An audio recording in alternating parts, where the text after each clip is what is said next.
खबर में खुश आमदेद। मेरे साथ आरमीद भट्टी साहब, जनाब ताहिर मलिक साहब, मैं हूं सईद काजी। नाज़रीन, लाहौर के इलाके जौहर टाउन में एक धमाका, फिर से एक जो वाक़यात इस तरह के क्या खुदा न खास्ता हम किस्म जा रहे हैं, उसके क्या मुज़मरात हो सकते हैं, इसके पीछे कौन मुमकिना हाथ हो सकते हैं, ये पूछेंगे अपने पैनलिस्ट से। इसके साथ ही मरीम नवाज़ साहब आज इस्लामाबाद हाई कोर्ट में पेश हुई और उनका ये कहना था कि जनाब मियाँ साहब की ज़िंदगी की ज़मानत दे दें आप, वो तो अल्लाह ताला ही दे सकते हैं, लेकिन वो कहती हैं अगर कोई ज़मानत दे दे तो मैं उनको वापस बुला लूँगी। इसके साथ ही हम देखते हैं कि ख्वाजा आसिफ साहब की भी जो है वो ज़मानत लाहौर हाई कोर्ट ने मंजूर कर ली है। इस हवाले से मज़ीद भी खबरें, एयरपोर्ट्स और कौमी शौराहों को फिर से गिरवी रखने का एक सिलसिला से पहले भी हमने देखा था ये क्या मामला है। लेकिन बड़ी साहब पहले तो आ जाते हैं लाहौर के जो धमाका हुआ है, ये धमाका कोई मैसेज था, क्या था बड़ी साहब, इसके पीछे कौन हो सकता है? बिस्मिल्लाहिर्रहमानिर्रहीम। देखें, इस धमाके में 15 से 20 किलो मवाद इस्तेमाल हुआ है और ये धमाका अगर खुदा न खास्ता रश वाला जगह होता तो इसमें दर्जनों शहादतें हो सकती थी दर्जनों। और मेरी फोरेंसिक लैब के एक्सपर्ट से बात हुई है, ये धमाका अमूमन भारतीय साहत का है। वो जो बारूद वो इस्तेमाल करते हैं ना, जहां अफ़गानिस्तान और इस तरह किया गया। इसकी इब्तदाई इन्फॉर्मेशन ये थी कि पाकिस्तान के हसास अदारों ने लाहौर पुलिस को थ्रेड लेटर जारी किया था कि 19 से 25 साल के कुछ लोग लाहौर में दाखिल हो चुके हैं जो अहम शख्सियात को टारगेट कर सकते हैं। इसके करीब गालबन हाफिज सईद अहमद साहब की भी रिहाइशगाह है। तो आज एक, तो वो मेरे ख्याल टारगेट नहीं थे, वो टारगेट नहीं थे। वो गाड़ी एक खड़ी हुई, गाड़ी खड़ी के में से एक नौजवान निकला भी, जैसे हमारे हम देख रहे थे नीले कपड़े नुमाइंदे बता रहे थे कि उन्होंने ये टाइम डिवाइस है, खुद का शमला आवर नहीं है, जो फोरेंसिक लैब के और पुलिस तरह के यानी उसको दूर से किया गया है या रिमोट कंट्रोल से होता है, या टाइम फिक्स कर देते हैं 3 बजे ना 2 बजे ना। पॉसिबल है कि इसका हदफ कोई और हो, क्योंकि खुद दहशत गर्दी की लहर आनी थी जब आपके वज़ीर आज़म ने बहादुर दिलेरी से अमेरिका को रिफ्यूज़ कर दिया कि मैं अड्डे नहीं दूंगा, किसी भी कीमत पे पाकिस्तान की सरहद अफगानिस्तान के ख़िलाफ़ नहीं होगी। तो उसके बारे में बाज़ दफ़ाई तजिया निगार कह रहे थे राब पाकिस्तान में दहशत गर्दी करवाने की कोशिश करेगा। और इसी सिलसिले में हमारी इंटेलिजेंस अदारों ने चारों सूबों के वज़ीर आला, चीफ सेक्रेटरी और IG को आगाह कर दिया था खदशा है कि पाकिस्तान में दहशत गर्दी के वाक़यात हो सकते हैं, लिहाजा मुमकिना खारजी और दाखिली रास्ते पर हर मुमकिन इक़दाम किए जाए। तो देखना तो ये है कि 15 से 20 किलो गाड़ी बारूद जिसमें था वो पूरे शहर में फिरती रही। एक मेरा सवाल कहाँ थी? मैंने IG साहब का शॉट भी सुनवाना है। यहाँ पे 50 मोटरसाइकिलों को रोका होता है इन्होंने, आपने देखा हर चौक पे ना मोटरसाइकिलों को रोक के कुछ चेक कर रहे होते हैं, मगर ये गाड़ी आई और ये कहीं से चोरी। कादी साहब, 20 किलो मवाद मूव होता रहा। आप गरीब आदमी की पुरानी मोटरसाइकिल हो, अब हर नाके पे देख लें। हाँ जी, एक आदमी ने टाउनशिप से शदारे जाना है ना, तो मिनिमम वो 300-400 रुपये रखता है। रास्ते में पुलिस को मैंने नाके पे 100 रुपया देना है, वरना मेरी लात हवाला जाएगी। जब 90% करप्शन हो, IG साहब ने खुद बम प्रूफ गाड़ी अपनी दीवार करा ली है। उनके घर के, उनके ऑफिस में तमाम बम प्रूफ है। उधर खुदा ना खास्ता, अल्लाह ना करे वो भी महफूज रहे, हमारे वहाँ पुलिस वाले भाई अफसर जवान करते हैं, लेकिन अवाम को इन्होंने दहशत गर्दों के। मैं सुनवा दूं आपको IG साहब क्या कह रहे हैं, तो फिर मलिक साहब आपकी तरह सुनाए नहीं जरा। यहाँ पे हमारे पास साल में सैकड़ों के तादाद में थ्रेट अलर्ट्स आती हैं। इस वक्त भी हमारी कोई 65 के करीब थ्रेट अलर्ट्स थी। मुल्क में जितनी भी टेररिस्ट एक्टिविटी हुई है उसमें जाहिर बात है बैरूनी हाथ होता है। ये हॉस्टाइल इंटेलिजेंस एजेंसीज का या उन मुल्कों का काम होता है जो इस मुल्क को नुकसान पहुंचाना चाहते हैं, जो इस मुल्क की तरक्की नहीं देख सकते। मैं समझता हूँ हमेशा की तरह वही चीज़ हुई है कि अगर हमारे पास ये प्राइड है कि हमारी इंटेलिजेंस एजेंसी दुनिया की बेहतरीन, और भट्टी साहब ने आपको खबर भी दी है कि ये हमारे इदारों को बता दिया गया था ये होना है, तो मेरा फिर सवाल है कि अगर आपको इन्फॉर्मेशन मिल गई है तो मैं फिर किसका गिरेबान पकड़ूँ? अगर आपको ये इतला है कि शहर में ये कुछ होने वाला है। मैं अभी भट्टी साहब की बात सुन रहा था, बिलीव यू मी, ये जो हमारा पुलिस का कल्चर है, पुलिस सिर्फ गाड़ी की कीमत देखती है। आप पुरानी गाड़ी हो, रिक्शा हो, गधा गाड़ी हो, गरीब चेहरे से नजर आए तो हाथ ऐसे आता है, यहाँ खड़े हो जाओ, इधर हो जाओ। मुझे आज तक समझ नहीं, किसी अमीर आदमी की गाड़ी जिसकी 3 करोड़ की गाड़ी है, जिसने कपड़े अच्छे पहने, जिसने राडो की घड़ी लगाई है, उसके लिए ऐसे याद होता है। ये तो खैर 2010 मॉडल की मैं कुछ और बात कर रहा हूँ, मैं वही बात कर रहा हूँ कि इशू समझे। मैं कोई ये नहीं कह रहा कि मैं अमीरों के खिलाफ या अमीरों के हक में, मैं तो एक सिक्योरिटी पॉइंट ऑफ व्यू से बोल रहा हूँ कि ये सोचना पड़ेगा कि हमारी पुलिस की तरबियत क्या है। खुदा ना खासा जिस तरह आपको कल परसों रोज़ भट्टी सा खबरें दे रही हैं कि पाकिस्तान के साथ इस एक इंतहाई कॉम्प्लेक्स सिचुएशन है। अफगानिस्तान में इस वक्त चाइना है, ईरान है, पाकिस्तान है, इंडिया है, अमेरिका है, पूरी दुनिया वहाँ बैठी है। हमें अलर्ट होना है। और ये कोई खबर नहीं है कि हमारा IG आके हमें ये बताए कि दुनिया के इदारे होते हैं, दुनिया में इंटेलिजेंस इस तरह करती है। भाई अगर उन्होंने जो करना है, अगर वो हमसे कर गए तो मैंने तुम्हें क्यों रखा हुआ है? ये मेरा क्वेश्चन। अच्छा काजी साहब, मैं गुजारिश करता हूँ, एक तो दहशतगर्द कभी बता के नहीं आते, वो भी खुफिया होते हैं, लेकिन पुलिस का काम जानो माल की हिफाजत है। कसूर में कुछ पुलिस वालों के हुए, उनमें 30% लोग मनशियात के आदी निकले। 50% भट्टी साहब, आज जो खबर थी ना 50%। और मैं कुछ ऐसे अफसरों को जानता हूँ जो रात को 90% होश में नहीं होते। खुदारा हमें होश ना होने, सो जाते होंगे नींद की वजह से, नींद की वजह से या कड़वे पानी की वजह से। जब आपके आला अफसरान ह्यूमन स्मगलिंग में मुलव्वस हो, उनकी रिपोर्ट आपके आला अफसर दे। देखें, जैसे मलक साहब ने कहा है, आप लैंड क्रूजर में जाए, पुलिस वाला आपको नहीं रोकेगा।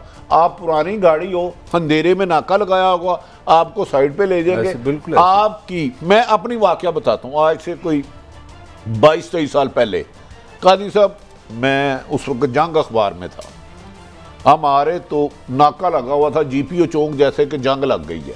खैर मुख्तसर बताता हूँ, उसने मेरी तलाशी लेना शुरू की। उसने कहा कागज़ नहीं, कागज़ दे दिया, लाइसेंस दे दिया, पाँव से तलाशी लेना शुरू की, ऐसे ऐसे किया। 10 मिनट मुझे वो जलील करते रहे। एंड पे ना कसम से अल्लाह जानता है, मेरे ना सर पे यूं करने लग पड़ा। मैं 1 सेकंड रुक जाओ यार, मेरे बालों में तोप आ सकती है, बम आ सकता है, क्या आ सकता है। आपको, हमें सबको अपने हमसाये पे नज़र रखना होगा। कोई नया किराएदार आ रहा है, इसका करैक्टर क्या है, इसके पास मशकूक लोग तो नहीं आ रहे। आपके वज़ीर-ए-आज़म ने जब से इनकार किया, भारत पाकिस्तान में मैक्सिमम कोशिश करेगा रहा मोसाद दहशतगर्दी कराने की।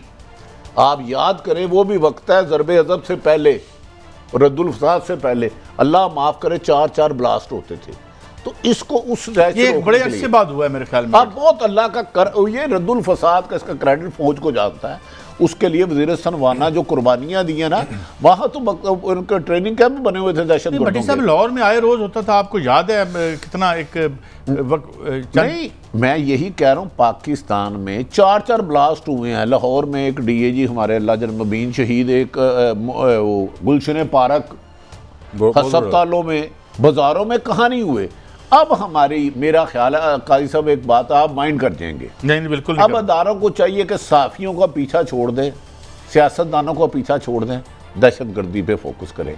अब मुझे पता है ये बात तो सच है, मगर बात है रसवाई की। अब सियासतदानों को छोड़ दें। आरब ईद भट्टी क्या कह रहा है यार, पूरा जोर तुमने उस पर लगा दिया, उसकी ट्रैवल हिस्ट्री पे, उसकी प्रॉपर्टी पे, क्या तेल निकाल रहा है मेरे में से। भट्टी साहब, एक क्वेश्चन है मेरा आपसे, आपने किया क्राइम रिपोर्टिंग, मुझे ये बताएं, हमारी पंजाब पुलिस, ये मैं फर्स्ट हैंड बता रहा हूँ, सबसे पहले पूछते हैं आप क्या करते हैं, इसका क्या मतलब होता है? अच्छा, ये क्या ये मतलब है, आप अफसर है, अच्छे हैं तो ठीक है, गरीब है, अच्छा, तो आपको मैंने कहा आज रात अगर होते हैं एक ब्रेक के बाद।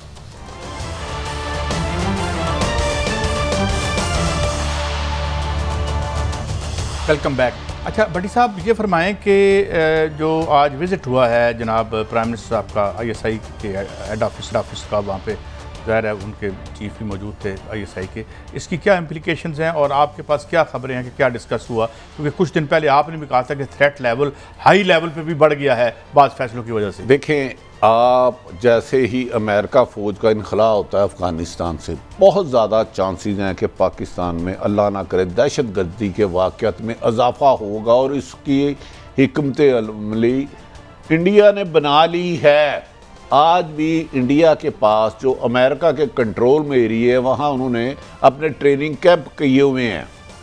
आज जो वज़ीर आज़म पाकिस्तान गए, तो वज़ीर आज़म पाकिस्तान, मैंने चंद दिन पहले भी कहा था, उनकी जान को ख़तरा है। अब वो यकीनी बात है, हुकूमत का फ़र्ज़ है तरदीद करे या तरदीद करे। उन्हें भी कहा गया कि अपनी मूवमेंट महदूद रखे। वज़ीर आज़म पाकिस्तान मोहतरम इमरान खान साहब ने जो अमेरिका को जवाब दिया, ये आज तक 70 साल की हिस्ट्री में किसी वज़ीर आज़म में इतनी जुर्रत नहीं आई। उसकी वजह कि आपके हुक्मरानों के खरबों रुपए अमेरिका और यूरोप में पड़े हैं, वो आंख में आंख नहीं डाल सकते थे। आज जो दौरा हुआ है, ISI ने ब्रीफिंग दी है कि जो उन्होंने होमवर्क किया, पाकिस्तान के इंटेलिजेंस के अदारे दुनिया के किसी भी अदारे से बेहतरीन है। उन्होंने खदशा जाहिर किया कि इस एरिया में हो सकता है। एक जो मुझे इतला मिली है, मेरे ख्याल में तो वो नहीं होना चाहिए कि ISI के मुताबिक तमाम इंटेलिजेंस अदारों को करने लगे हैं। पहले माजी में एक दफ़ा बना था, एक नेक्टा बना था, नेक्टा, कि उसके मुतहत जितने भी इंटेलिजेंस के अदारे होंगे उधर जो शेयरिंग होगी, इंफॉर्मेशन होगी, वो इकट्ठी गैदरिंग होगी, फिर वो बन नहीं सका। अगर अब ये ISI के कर देते हैं तो क्यों? क्योंकि IB का एक और सिस्टम है, MI का और सिस्टम है, ISI का और सिस्टम है, CID का और सिस्टम है, स्पेशल ब्रांच का और सिस्टम है। लेकिन आज वज़ीर आज़म पाकिस्तान को जब मुकम्मल ब्रीफिंग दी गई फैज़ हमीद की तरफ से, DG ISI की, उन्होंने इत्माद का इजहार किया, लेकिन वज़ीर आज़म को भी आगाह किया गया कि इसके असरात अमेरिकन फ़ौज के नखला के पाकिस्तान पर आने के खदशात हैं, खुसूसन कबायली इलाके, लाहौर, पेशावर, कराची और अहम शख्सियात के कुछ, मेरी इतला है इंटेलिजेंस इदारों को है कि कुछ पॉलिटिशियन भी हिट लिस्ट पे हैं कि उनको नुकसान करा के खुदा ना खास्ता मुल्क में अफरा तफरी करेगी। और इसमें अहम तरीन सियासतदान हैं, ये आपको मैं ये बात आज नोट कर लें। तो क्या उनको भी एतमाद में लिया गया? अहम तरीन पॉलिटिशियन, मेरे ख्याल उनका मकसद उनको मारना नहीं, मुल्क इंतशार फैलना है, फैलवाना है। भट्टी साहब, आप समझते हैं कि जो इसका ताल्लुक फिर अफगानिस्तान से बनता है, जो प्रेशर आ रहा है हम पे, कहाँ से इसका रूल्स बनाए? क्या प्रेशर है? क्या फिर ये क्यों चाह रहे हैं हमसे? आप क्या चाह क्या रहे हैं हमसे, ये सवाल है। वो अड्डे वो अफगानिस्तान के लिए नहीं चाह रहे, वो चाह रहे हैं चाइना पे नजर रखने के लिए।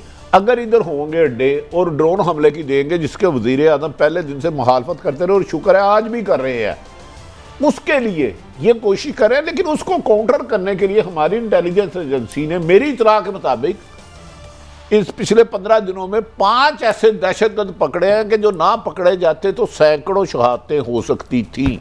ये बीइंग रिपोर्टर मेरी खबर है कि एक खबर आपने जरा थोड़ी सी दबा के दी है कि जो दबा के मुराद है कि उस पर और जरा थोड़ी बात हो जाए कि जो ISI की जिम्मेदारियों को बढ़ाया जा रहा है। देखिए, इसमें एक तजवीज़ है कि तमाम इंटेलिजेंस के अदारे ISI के मुतहत हो जाएं। माजी में यार, अब कुछ मुझे आप रेड एरिया में ले जा रहे हैं। नवाज शरीफ साहब ने IB का अदारा था, आफ्ताब सुल्तान थे उनके DAG, उसे बहुत ज़्यादा इंडिपेंडेंट करने की कोशिश की थी कि वो कॉल भी सुन सकते थे, कॉल रिकॉर्ड भी हो सकता था। फिर उनको एक वैन दी गई, उसके बाद मेरा ख्याल है इस खबर को इधर ही रहने दिया जाए, फिर उसे पूरा नहीं होने दिया गया। वो तो भट्टी साहब इतला थी कि नवाज शरीफ का तो ख्वाब था कि IB और ISI इक्वल लेवल पे आ जाए, लेकिन वो ISI के काम तो हुआ था, IB के पर काट दिए गए थे। यार तो मुझे क्यों रेड लाइन में लगाते हैं? सवाल कर रहे हैं, ये ब्रेक में पूछ ले। अच्छा चलो ठीक, बस नहीं, लेकिन भट्टी साहब ये कोऑर्डिनेशन के लेवल पे होगा ना कि कोऑर्डिनेट करें इंटेलिजेंस शेयरिंग। देखिए, असल तो IB जो होती है ना, असूलन तो MI तो होती प्लोर मिलिट्री की है, वो अल्हम्दुलिल्लाह वो पाकिस्तान अगर महफूज है ना, तो ये 2-3 अदारों का IS और MI का मेन रोल है जिसे हम आम आदमी नहीं जानते। IB होती है, उसने वज़ीर आज़म ने रखी होती है सियासतदानों की, मलक ताहिर की कर रहा परवेज़ लई क्यों मिले जरदारी नूं, और ख्वाजा असद की जमानत के पिछे कौन होया कि सोरे नूं सलाम करन गया, वो तो वैसे ही सलाम करने जाएंगे, अभी तो उसको चल के भी नहीं गए। वो इसके लिए होता है स्पेशल ब्रांच, सूबे के वज़ीर होती है, और सूबे का जो पंजाब का काजी साहब मजेदारी की बात है, एडिशनल IG स्पेशल ब्रांच है, ब्रिटिश नेशनल है स्पेशल ब्रांच के। हाँ, और उनके पास हर काम है स्पेशलाइजेशन के अलावा। इसका मतलब it is a very special branch, VVIP special branch.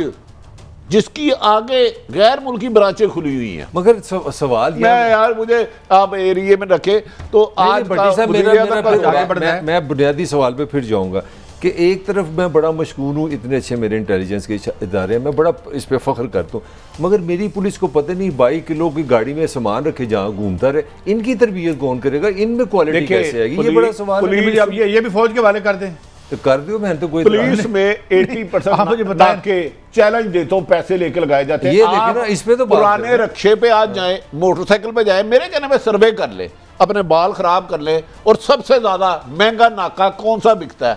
Falcon का खारजी और दाखिली रास्ता, ठोकर का, खासकर लाहौर के बाहर की नंबर की गाड़ी होगी उसको साइड पे लगा लेंगे। नहीं, ये क्या आपने फरमाया, नाके बिकते?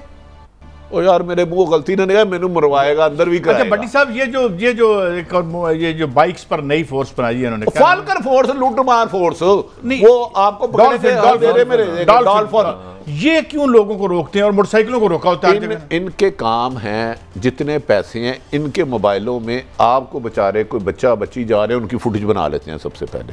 अगर इनका इस्तेमाल ठीक हो जाए, फाल्कन का और पुलिस के गश्त का प्रॉपर, हर इलाके का कार्य खास होता है, पूरा एरिया गश्त करता है, आपकी 60% वारदातें कम हो सकती हैं। लेकिन जब मनशियात के अड्डों से पैसे लेंगे, कब्जा खुद करवाएंगे आप, और इस वक्त ये जो गुलबर्ग है, इसमें मैं आपको बताऊं गेस्ट हाउसों की कितनी मंथली है, आप कानों को हाथ लगा लेंगे, मंथली कैसा बना लेंगे। दो मलक साहब गेस्ट हाउस की ये नसीराबाद, ये जो है आप सोच नहीं सकते। ये इस पुलिस तो भट्टी साहब, ये सारी खबरें आपके पास है, बाकी इन किसी को नहीं पता, हमारे किसी हुक्मरान को नहीं पता। नहीं, मेरा सवाल देखे ना जायज़ है, इस मुल्क में मेरा सूबा है, उसका एक CM है, मेरा IG है, मेरे वजीर है, किसी को नहीं पता। अच्छा, अब ये मनशियात फरोशों की, जुए की और कोटी खानों की तो स्पेशल बना के लिस्टें बनाई हुई हैं, मैंने बनाई हुई है DIG ऑफिस में। लेकिन जब आपके कुछ अफसर, मैं बहुत ऑनेस्ट हैं, पंजाब में अब आप यकीन नहीं करेंगे, अल्लाह की कसम, दयानंदर अफसर सिफारिश कराते हैं, हमें ना लगाए यार ये बड़ा फोर्स किया जाता है, मैं छोड़ दे मुझे बस, आगे बढ़ते हैं। लेकिन मलिक साहब, सादा जवाब पता क्या है, जब आपने कब्जे करवाने हो और कब्जों से आपने फिर फंड भी लेने हो, इलेक्शन भी आपने लड़ने हो, और यही आपने साल से ये प्रैक्टिस जारी हो, तो फिर क्या आप पुलिस से क्या एक्सपेक्ट करते हैं? मुझे ये बताएं ना, अगर ये मुझे बताएं, आपको आबद बाक्सर साहब की जरूरत पड़े और जो आके टीवी पे कादी साहब को छोड़ो, कादी साहब एक अंदर आपसे प्यार मोहब्बत करना है। आबद बाक्सर की बात की, एक साबक CCPO लाहौर थे, साबक CCPO लाहौर, पर मुझे नहीं पता उनका क्या नाम था, मैं नाम नहीं ले रहा, वो मैं ब्रेक में पूछूंगा। नहीं, वो ब्रेक में एक SHO ने कब्जे का 1.5 करोड़ रुपया लिया, 1.5 करोड़, और कैंट में था उस CCPO ने, अब वो लाहौर में नहीं है, उसे बुलाया, उसे कहा ओए कितने पैसे ले रही उत्थे, वो डर गया, उन्हें क्या सर रहने, उन्हें क्या गल सुन करने जा, उत्थे जमीनों का काम ज़्यादा तो काम जारी रख। माय गॉड, ये CCPO लाहौर, वो अभी जिसका आपने नाम लिया उसके घर गया कि मैंने कब्जे करने हैं, मुझे बताओ, मेरा 1.5-2 साल सर्विस का रह गया, मैंने इस जाते जाते अरब रुपया बना के जाना है। कादी साहब, ये तो मेरा मुल्क का साथ सलूक हो रहा है। कब जवाब मिले आपको आपकी पुलिस की एफिशिएंसी का? अब मरियम और बड़े ऑनेस्ट अफसर भी है इस प्रोग्राम में, इस मौजूदा वज़ीर-ए-आज़म को खालक दाद लक को लगाया IG, लेकिन उसने गलत काम अपने वालिद का भी नहीं करना और भाई का भी नहीं करना। ऑनेस्ट आदमी को तो आप यार आप गाली बना रहे हैं आजकल, वो तो वैसे लाइबिलिटी बन जाता है बेचारा। आगे बढ़े हैं ना मरियम साहब, बात मुकम्मल करनी है। मैं ये कहना चाह रहा हूँ कि हुक्मरानों को ये सोचना होगा, इस प्रोग्राम में, इस कमरे में 2-3 दिन पहले क्या कहा गया कि आप जिस कंडीशन में रह रहे हैं इस मुल्क में कुछ होने वाला है, तो इस पुलिस के साथ, इस माइंड के साथ हम लोगों का दिफा कर सकेंगे नहीं? मेरा तो ये क्वेश्चन है। हमारी बात तक पहुँच गई। अच्छा भट्टी साहब, ये बताएं कि मरियम कहती है जी कि हम कहती हैं कि जनाब उनकी ज़िंदगी की आप ज़मानत दे दें और उनकी जान को खतरा है। जरा सुन लें जी, फिर जरा सुनाएं जरा मरियम साहबा क्या कह रही है। मैडम मियां साहब कब पाकिस्तान आए? इंशाल्लाह बहुत जल्दी। आप मुझे ये गारंटी दें कि नवाज शरीफ वापस आएंगे, उनको इंसाफ मिलेगा और उनकी जिंदगी को खतरा नहीं होगा, इन कातिलों के हाथ में उनकी जिंदगी नहीं होगी। मैं उनको शाम की फ्लाइट से बुलाती हूँ। बड़ी साहब कौन से कातिल हैं बड़ी साहब? अच्छा कादी साहब, एक तो मरियम साहब ही कातिल बता सकते हैं, उन्हें कातिल भी पता है, तो इन्हें तो फौरी तौर पर रिपोर्ट करानी चाहिए कि मेरे बाप के मुबैना तौर पर ये कातिल हो सकते हैं। दूसरी बात, 22 करोड़ अवाम में से एक शख्स मुझे अपनी औलाद की, बाप बेटे की, बेटा बाप की, माँ की गारंटी दे कि मैं कितनी देर की इसकी उम्र है। और ये रब्बुल इज़्ज़त का काम है, जब दुनिया में इंसान पैदा होता है उसका मौत का वक़्त मुकर्रर कर दिया जाता है। दुनिया की कोई ताकत उसकी मौत की हिफाजत, उसकी जिंदगी की हिफाजत मौत कर रही है। वो तो साहब से मांग रही है जमानत भाई। नहीं, क्या मरियम साहबा आप मेरी जिंदगी की गारंटी दे सकते हैं आप? और कौन बंदा है दुनिया का, वो तो बताएं यार। ये जब भी इंसान दुनिया से माँ के पेट से नंगा पैदा होता है, कोई भी इंसान, वो बादशाह का बेटा हो या रेडी बान का मलक साहब, और बादशाह का बेटा मरे, उसे आखिरी दफा कोई नहलाता है जब माँ के पेट से नंगा पैदा होता तो कोई नहलाता है। ये किससे जिंदगी की गारंटी मांग रही है? मुझे ये दुख हुआ इस बात का। मांग भी साफियों से नहीं है जिनकी अपनी नौकरी की गारंटी नहीं। अल्लाह कन्विक्शन के बाद इन्हें बाहर जाने की गारंटी दे दी, वो वापसी भी आपसे एक सवाल पूछूंगा ना, आप बड़े कानून के और आइन के जो इस मुल्क में है ही नहीं, जितने कानून का खलवाड़ इस मुल्क में होता है। मियाँ शरीफ साहब मेरे बुजुर्ग थे, बहुत मेरा एहतराम का रिश्ता था। वो तो बैरून मुल्क अल्लाह को प्यारे हो गए, क्यों नहीं सऊदी अरब ने गारंटी दी? कुलसूम नवाज अल्लाह करोड़ करोड़ जन्नत नसीब करे मियाँ शरीफ को भी, वो भी लंदन हो गए, उधर डॉक्टरों ने क्यों नहीं गारंटी दी? इधर अस्पताल में लाखों मरीज हैं, लाखों मरीज। आज जो बम ब्लास्ट हुआ इनमें 3 लोगों की जान की गारंटी किससे मांगू मैं, जो आज ये बच्चे शहीद हुए हैं बम ब्लास्ट में? काजी साहब, ये मरियम साहबा को समझाए, खुदा का वास्ता इंटरव्यू का टाइम ले साहब, वो बड़े समझे समझाए यार, अजीब बात कर रहे हैं आप। समझे, दुनिया में मुझे बता दें, आप अपनी जिंदगी की आप गारंटी दे सकते हैं? मैं तो नहीं दे सकता। अगले लम्हे मेरा अल्लाह मुझे ऊपर बुला ले, ये मैं उसकी इमानत हूं दुनिया में।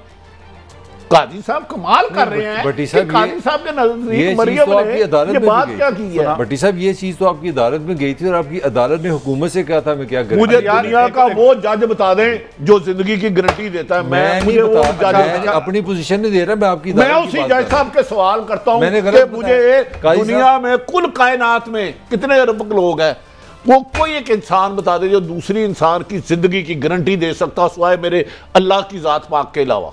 एक बंदा बता दे यार, क्या आप खुदा का खौफ करें? भट्टी साहब, सीधी सी बात है, यहाँ कुछ लोग अबव द लॉ हैं। अच्छा, ये ज़रा आज एक सवाल जब हुआ मरियम साहबा से तो जवाब पे रोक दिया परवेज़ रशीद साहब ने। ज़रा देखते हैं क्या है।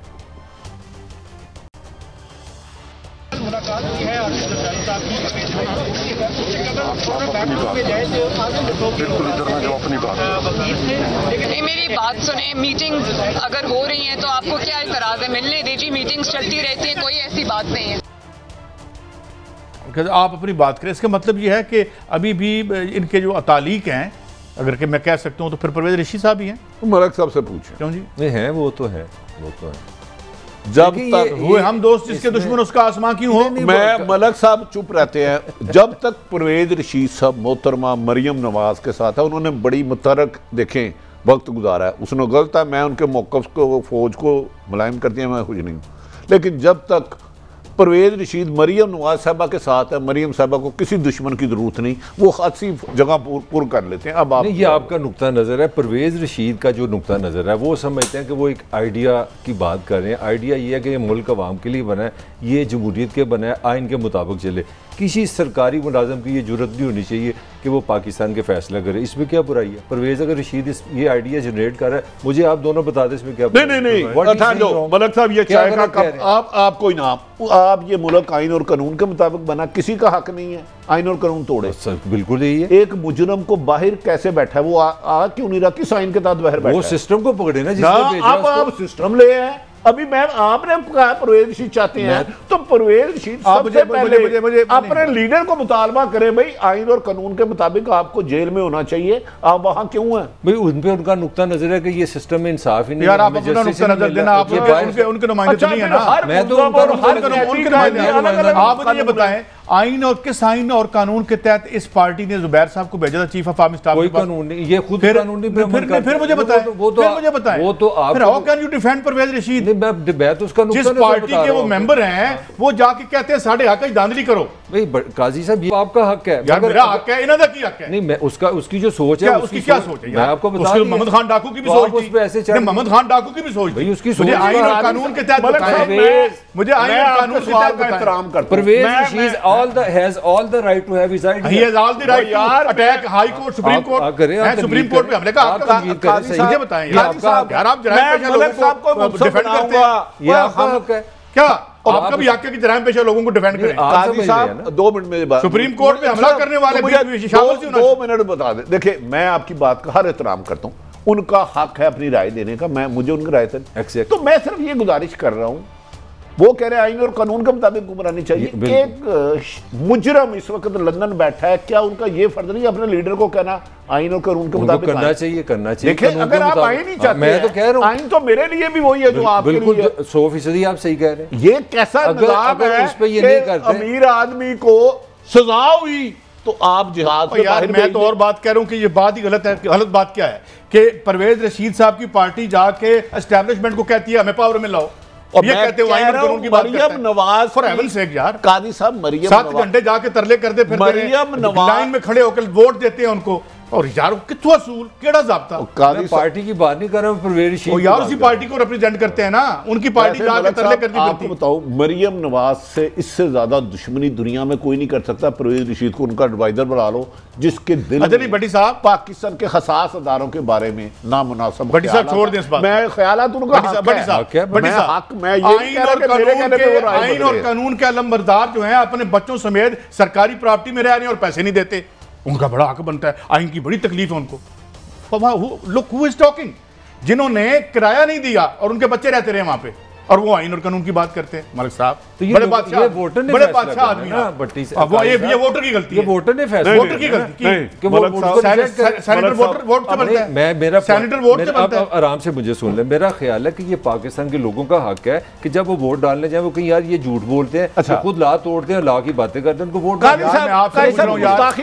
एक बंदा किराया नहीं देता तो उसमें उसकी क्या है, उसको वोट आउट करे ना, उसको पाकिस्तान का वोटर उसको निकाले।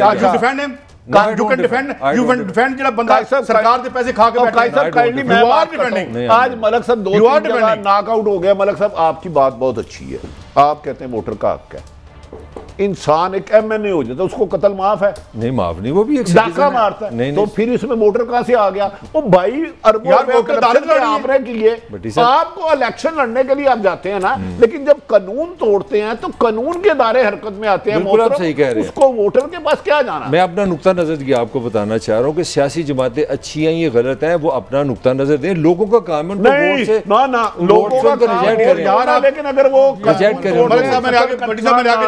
एक मुंतहिब होना और एक जुर्म करना, इसका मतलब है मैं बंदा कत्ल कर दूं, मैं कहूं जी मैं मुझे लोग रिजेक्ट करें, लॉ चल लगेगा आप पे लगे, चले आप जवाब दें। आप कैसे कह सकते हैं कि अवाम अदालत लगाएगी? मैं अवाम उसको वोट आउट यार, अवाम का वोट मैं एक इलेक्टेड नुमाइंदा हूं और मैं जुर्म करता हूं तो उसका फैसला अवाम करेगी? नहीं वो अपना सिस्टम करेगा। जिन बंदों की इतनी इंटेग्रिटी नहीं है कि 4% जहां रहते हो दे दो उनको, आइन से क्या? मैं एक अर्ज करने लगा, कादी साहब मलिक साहब का अब लोग फैसला करेंगे, वो वोट लेते हैं लोग आपकी कानून साजी करने का, कानून तोड़ने का नहीं।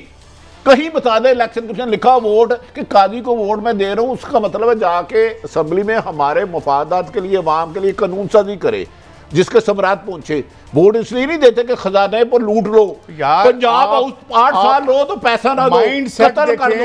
माइंडसेट लिखा है आप किराया नहीं दे रहे यार, तो आप कहते हैं माइन के। अच्छा कैसा वोट का ये मतलब कहां लिखा है कि मैं मुल्क का खजाना लूटूं? मुझे ये बता दें, वोट का मतलब है कानून से अवाम उनको वोट उठा साहब उसको सजा मिल गई ना, फिर सेनेटर नहीं बना, उसने कानून तोड़ा, उसकी सजा मिल गई।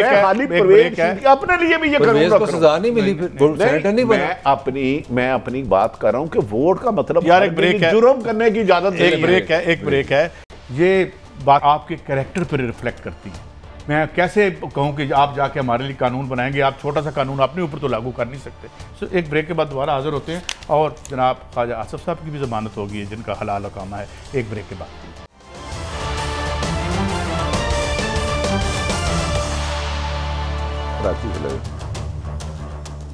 Welcome back. भट्टी साहब और मलिक साहब कराची के बड़े ही हैं क्या कहते हैं गिले शिकवे, गैस नहीं मिल रही। देखिए काजी साहब, कराची का मसला समझ लें, ये नहीं कि पाकिस्तान सारा ही मेरा ही है, सारा कराची भी मेरा, कराची पाकिस्तान का। इस तरह कराची का अपना भी क्लेम है। 60% जितना भी हम टैक्स इकट्ठा करते हैं पूरे पाकिस्तान से, उसमें सिर्फ एक शहर है 60% वो आपको टैक्स दे रहा है। 54% जो आपकी एक्सपोर्ट्स हैं, यानी कि तकरीबन अगर $24 बिलियन की हम चीज़ें दुनिया को बेचते हैं, उसमें 54% सिर्फ एक शहर आपका दे रहा है। पाकिस्तान की जो 10 टॉप बड़ी कंपनी है उसमें 7 कराची में बैठी है। मैं बड़ा मुख्तसर बात करना चाह रहा हूँ, मेरा मतलब है कराची सेहतमंद रहेगा, कराची कमाएगा तो उसका फ़ायदा सारे पाकिस्तान को होगा। अब आपने उनकी खड़े खड़े एक दिन के नोटिस पे आपने उनको कहा जी आपको गैस नहीं मिलेगी। क्यों नहीं गैस बंद की? वैसे कराची तो हमारा रोशनी है, क्यों की? देखिए ना, उनका इतराज़ किया, वो कहते हैं गैस कह रहे हैं जी को मरम्मत होनी है, और उसकी भी रीज़न उन्होंने बताई। उन्होंने कहा ये काम करना होता है मार्च और अप्रैल में, आपने बाहर से गैस मंगवानी हुई है, ये हुकूमत की नाहली है, वफाक की नाहली है। उन्होंने इसको अच्छा, मुस्तफ़ा कमाल साहब कुछ कह रहे हैं, जरा वो कराची की एक पार्टी के हैं, रिप्रेजेंट करते हैं, सुन वो क्या कह रहे हैं, फिर आगे बढ़े सुनाएं जी। वजीर आला को पिछले 13 सालों में 10,242 अरब रुपए वफाक से मिले। 10,000 अरब 10,242 अरब रुपए मिले। 10,242 अरब इज अ ह्यूज अमाउंट। कहीं आपको कराची में जाते हुए कहीं नजर आता है कहीं खर्च हुआ है? देखिए कादी साहब, मैंने कहा है कि तरक्की और करप्शन दोनों साथ साथ नहीं चल सकते। करप्शन कहीं भी हो रही है, हराम है, ये नहीं हो सकता पिछले दौर की करप्शन हराम और मौजूदा हलाल। इन्हें हिसाब देना चाहिए। मुस्तफ़ा कमाल साहब का बड़ा जायज़ सवाल है, इसे ऑडिट होना चाहिए कहीं भी हो। देखिए तरक्याती काम के लिए 200 अरब कितने आप फरमा रहे हैं? 10,242 अरब रुपया। तो इसे हुकूमत सिंध को जवाब देना चाहिए। इसमें बिल्कुल फर्क है। अगर पंजाब पे लगे हमें जवाब, पंजाब हो सिंध हो कोई भी हो, यानी सबसे बड़ी दिहाड़ी तरक्याती बजट में होती है। नहीं, वो तो सिंध में रखे नहीं इस बार। मैंने आपको याद है बताया था कि इंटरनेशनल एक नया उन्होंने एक इंडेक्स दिया है, अनफॉर्चुनेट सिटी ऑन दी अर्थ। कराची उस पहले 5 में आता है। 70 लाख बच्चा जो सिंध का वो स्कूलों में नहीं जाता, और कराची मेरे दुनिया का वाहिद इतना बड़ा शहर होगा पीने का पानी नहीं है। यानी कि हमारे इस समाज में जहाँ हम पैदा हुए, हम तो पंजाब में पैदा हुए, दरियाओं की ज़मीन, पानी की ज़मीन। आप सोचिए आपने रोज़ पानी खरीद के नहाना है, पानी के साथ हमने क्या होगा, आपकी साइकी क्या होगी, ये आप अंदाजा नहीं। आप मलिक साहब आप ये समझते हैं कि ये 10,200 अरब रुपए उनकी ज़ात पे कराची के अवाम पे खर्च हुआ है? सारी लूट मार है। आपको पता है ये पॉलिटिकल सेटअप है, उसमें सरकारी लेवल पे लूट मार है, सियासी तौर पे लूट मार है। और सिंध की मैं हमेशा ये बात कहता हूँ, सिंध को सज़ा मिल रही है। एक लड़ाई चलती है पीपल्स पार्टी की और वफाक की, एक लड़ाई चलती है शहरों की सियासी जमातों की पीपल्स पार्टी के साथ, और सिंध सफ़र कर रहा है, सिंधी भी सफ़र कर रहा है और कराची का शहरी भी सफ़र कर रहा है। और इवन अगर आप रूरल सिंध भी देखें जाकर तो उसके कुछ बुरे हाल हेल्थ यूनिट्स की बुरे हाल। सब आपको याद है, आपने ये खबर दी थी कि वहाँ पे कुत्ता जब काट ले तो उस वहाँ पूरे सिंध में वैक्सीनेशन ही नहीं। वैक्सीनेशन नहीं, बेशुमार देखा कि लोग बेचारी हामला औरतें हैं जानवरों पे साइकिलों पे ले जा रहे हैं। कादी साहब मैंने तो एक ही कह रहा हूँ, और करप्शन पाकिस्तान में 90% आम हो चुकी है। नहायत मुझे डर डर के कह रहा हूँ, 80 से 90% करप्शन आम हो चुकी है। ये खाली कराची का इशू नहीं, मैं तो इसको कराची तक महदूद नहीं रखता। शायद मुझे इसकी जड़ें हर जगह ही नजर आती हैं, कहीं कम है कहीं ज़्यादा। भट्टी साहब अगर आपने खर्च नहीं करना और करप्शन होनी है तो आप 20,242 अरब दे दें। हाँ बिल्कुल। अच्छा, एक छोटा सा टेक्निकल पॉइंट है। देखिए जब आपने गैस नहीं ना दी उन इंडस्ट्री को कराची में, आपने फैसला कर लिया, चले मान लिए वो बिजनेसमैन उन बेचारों ने जिंदा रहना है। अब इसका अगला इफेक्ट देखें क्या होगा, वो लेंगे बिजली। जब बिजली लेंगे तो कराची में पहले लोड शेडिंग है, अब एक लोड शेडिंग बढ़ेगी, और कास्ट जो है ना चीज़ें, जो अगर ये ग्लास मैं बना रहा हूँ गैस के साथ तो 10 रुपये का, अब मुझे या फर्नेस ऑयल लेना है या मैंने बिजली लेना है, ये हो जाएगा 20 रुपये का।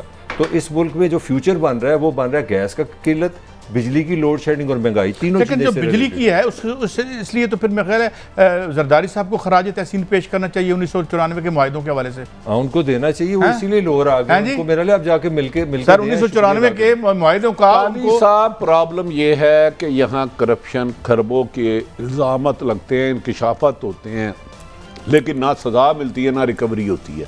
आज आप रिकवरी 100% करा दें और लोगों को सजा दिलानी शुरू कर दे, करप्शन से लोग तौबा कर लेंगे। जब हर आदमी को पता है मैं 10 अरब कमा रहा हूँ, 2 अरब दे के बच जाऊंगा, तो फिर करप्शन में इजाफा ही होगा। मुझे बताएं आप, आपकी बिजली की सेक्टर की और ये मैं नहीं कह रहा था, बशीर चीमा साहब ने ये बात की है, क्या नाम नहीं सारी दुनिया को पता जरदारी दौर में हुआ, इसमें आप उसके बाद नहीं मेरे साथ क्या नाम था, एक शम्स क्या नाम था जो शमसुल मुल्क साहब वापडा के चेयरमैन रहे हैं।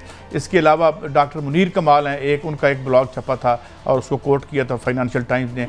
हर फाइनेंशियल टाइम्स ने ये कहा था कि ये सारी जो करप्शन हुई है ये प्राइवेटाइजेशन में हुई है 1994 के मुआहदों में। तो मेरे ख्याल में कराची के ताजरों को जरा जरदारी साहब से भी पूछ लेना चाहिए। साहब उसका भट्टी साहब देखे ना, अब कराची भी तो जो हम कर रहे हैं, आज की जो खबर है जो गिरवी हम रखने पे मजबूर हो गया, आपका इलाका भी उसमें आ गया, जो चकवाल इस्लामाबाद चकवाल नहीं जो गिरवी हो सकता, पूरा मुल्क हो सकता जे मैं नहीं मानता, अब चकवाल गिरवी हो ही नहीं सकता। मैं आपको जो मतलब क्योंकि मेरा दोस्त काजी सईद वहां रहता वहां के यार, अब तो मुझे लाहौर में रहते हुए बात है काजी सईद साहब चकवाल गिरवी इन हालात में नहीं हो सकता जब तक काजी सईद मुल्तान एयरपोर्ट भी है उसमें मैं रिहायशी लाहौर हूं।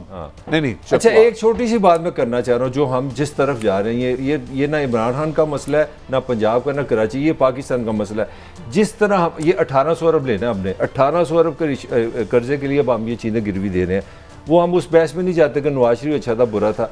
2025 में ये पुरानी खबर अच्छा था, नहीं, ये पुरानी खबर मैं आपको दे रहा हूँ। 2025 में हम जितना टैक्स पाकिस्तान से इकट्ठा करते ना, वो सिर्फ और सिर्फ हम सिर्फ कर्जा वापस करने पे लगा देंगे। ना हमारे पास डिफेंस के लिए पैसे होंगे, ना तरक्या काम हम कर सकते हैं, ना बच्चों को पढ़ा सकते हैं, ना उनकी सेहत के लिए कर सकते हैं।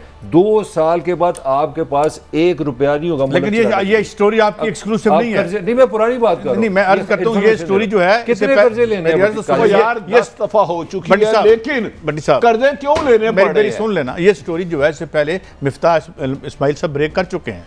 और मिफ्ता इस्माइल साहब ने खुद जाके अहम साहब को कहा था असि जिन्ना मुल्क डबोता दुआ करो। नहीं, भट्टी साहब देखे खान साहब की नहीं ब्रेक लगा रहे, अब 1800 कैसे ब्रेक लगाए, क्या करें? का तर्जुमान हर वो तो यार कर देना, लोन नहीं, 200 लोग कितने एक्सपर्ट सूद नहीं देना यार, छोड़े यार सूद नहीं। वो कह रहे थे ना 200 एक्सपर्ट्स मेरे पास है, मेरे पास पूरा एक प्लान है कि मैं कर्जे कुर्जे से मैं तो आइए यार इस तरह करते हैं 200 एक्सपर्ट्स इनके पास नहीं है, 200 वारदाती दोबारा ले आते हैं ताकि आपका सीने में ठंडक पड़ जाए। 2000 आ जाएगा, 2000 है आपके पास बहुत है, मैं जानता हूं आपके पास बहुत है। कराची के मसाइल टॉप प्रायोरिटी पे हल करने चाहिए, कराची हो या लोरला। नहीं, ये तय आ गया कि 2000 अच्छे एक्सपर्ट नहीं है, 2000 फराडी इकट्ठे कर लो। आगे बढ़ते हैं ख्वाजा आसिफ साहब को भी माशाल्लाह जमानत मिल गई, मुबारकबाद दीजिए। ख्वाजा साहब मेरे बड़े दोस्त हैं, बुजुर्ग हैं। ख्वाजा साहब मुबारक हो, पता जमानत क्यों हुई है?